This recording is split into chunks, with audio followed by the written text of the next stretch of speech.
Israeli হামলায় লেবাননের প্রতিরোধ যোদ্ধাদের প্রধান হাসান নাসরুল্লাহকে হত্যার ঘটনায় উত্তাল হয়ে উঠেছে গোটা মধ্যপ্রাচ্য। তার রেশ ছড়িয়ে পড়েছে ইরাকেও।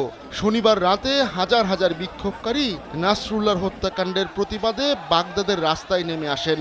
তারা বাগদাদে মার্কিন দূতাবাস দখলের চেষ্টাও করেন, তবে পুলিশ বিক্ষোভকারীদের লক্ষ্য করে জল নিক্ষেপ করে। যুক্তরাষ্ট্র ও তার দোসররা তাদের বেইমানির মাধ্যমে কখনো বিজয় অর্জন করতে পারবে না। সব ধরনের অত্যাধুনিক প্রযুক্তি দিয়ে আমেরিকা সবসময় আমাদের উপর নজরদারি করে যাচ্ছে, কিন্তু আমাদের মুখোমুখি হওয়ার সাহস নেই তাদের, তাই তারা বেইমানির পথ বেছে নিয়েছে।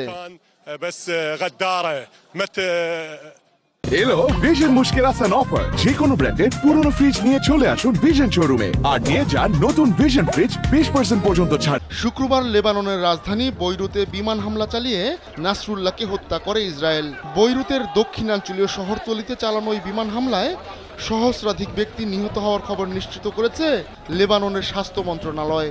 ইসরায়েল ও তার মিত্ররা ছাড়া প্রায় সব দেশই ওই হামলার নিন্দা জানিয়েছে।